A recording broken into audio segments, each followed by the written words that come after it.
बिस्मिल्लाहिर्रहमानिर्रहीम।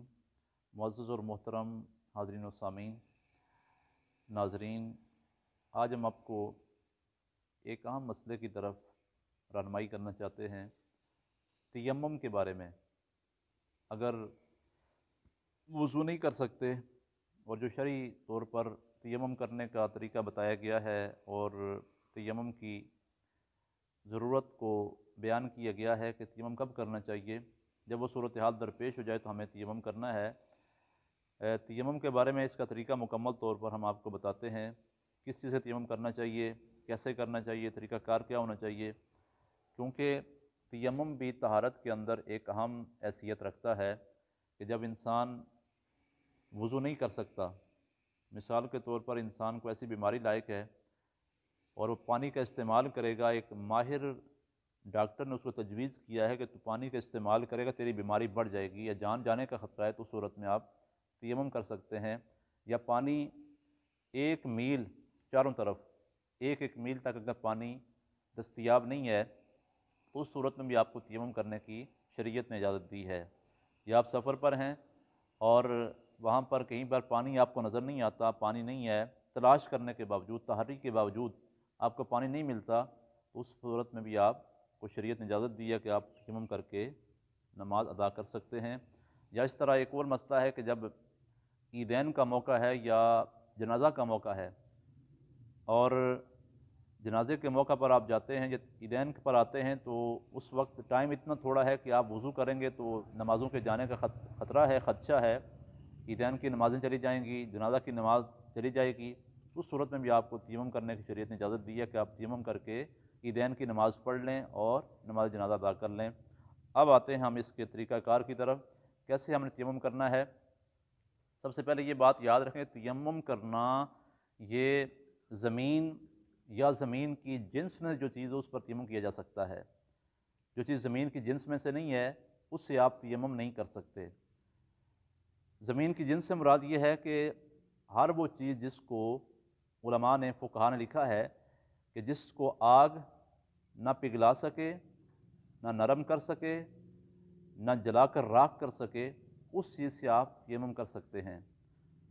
वो कौन सी चीज़ें हैं?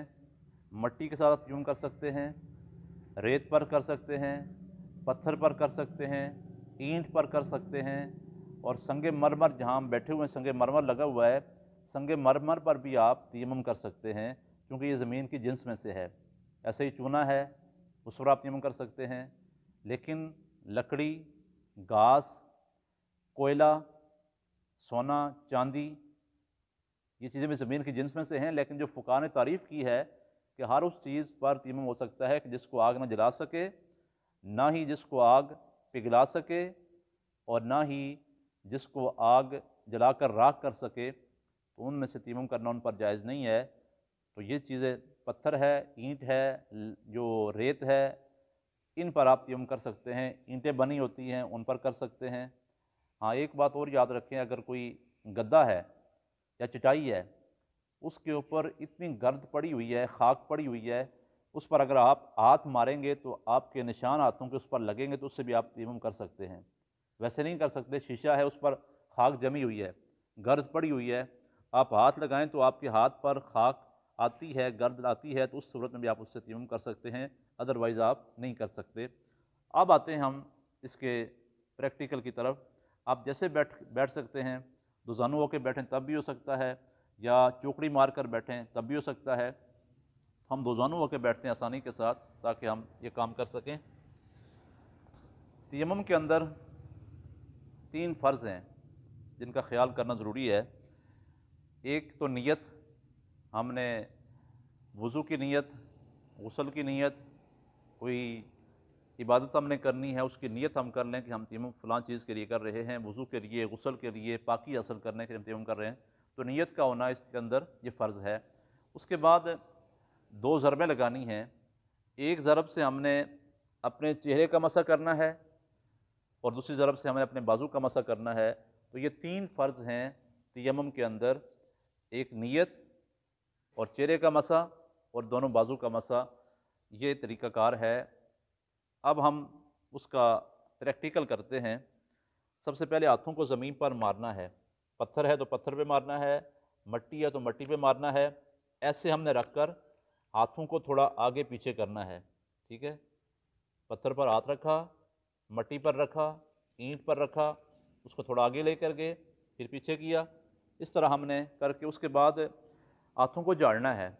झाड़ने का तरीका क्या है, हमने एक अंगूठे को दूसरे अंगूठे पर मारना है ऐसे, ताकि आवाज़ भी पैदा ना हो, ताली की आवाज़ ना आए।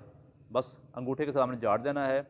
और अगर हाथों पर खाक लगी है तो हमने ऐसे उनको भी झाड़ देना है, ताकि वो खाक भी ज़मीन पर चली जाए। तो ये तरीका है। उसके बाद हमने चेहरे का मसा करना। सबसे पहले चेहरे का मसा वही तरीकाकार है, वही हिस्सा है जो लंबाई के अंदर सर के बालों से लेकर ठोड़ी के नीचे तक, और चौड़ाई में एक कान की लो से दूसरे कान की लो तक, इस हिस्से का धोना वुज़ू में फ़र्ज़ है। तयम्मुम के अंदर इसका मसा करना ये फ़र्ज़ है। अब हमने पहली ज़रब लगा के उसके बाद चेहरे का हमने मसा करना है। किसी हिस्से को हमने छोड़ना नहीं है। ये देखें, ये हमने किया, ये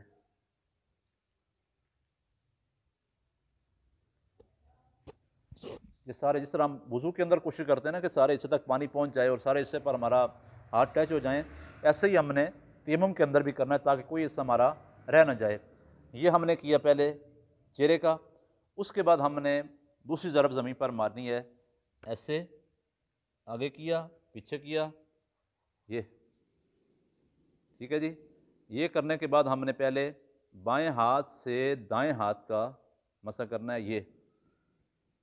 ये देखें, उंगली को बीच में डाल के पीछे लेके जाना है, ये यहाँ तक लेकर के, मैं आपको बताता हूँ।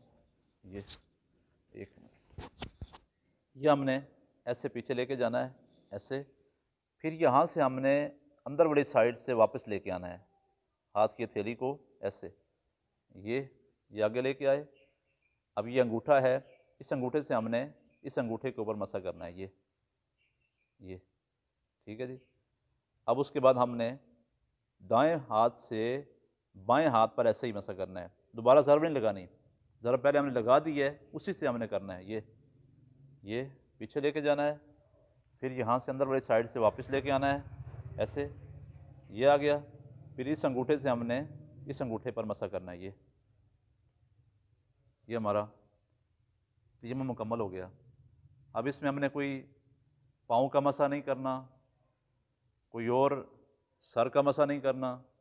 और ये बात भी याद रहे कि गुस्ल का और वज़ू का तयम्मुम एक ही तरीका है। इसमें हमने कोई मुंह में पानी, कोई हाथ नहीं फेरना, कोई नाक में हाथ नहीं फेरना, कोई कानों का मसा नहीं करना। बस ये तरीका है। गुस्ल का भी यही है और वज़ू का भी यही है।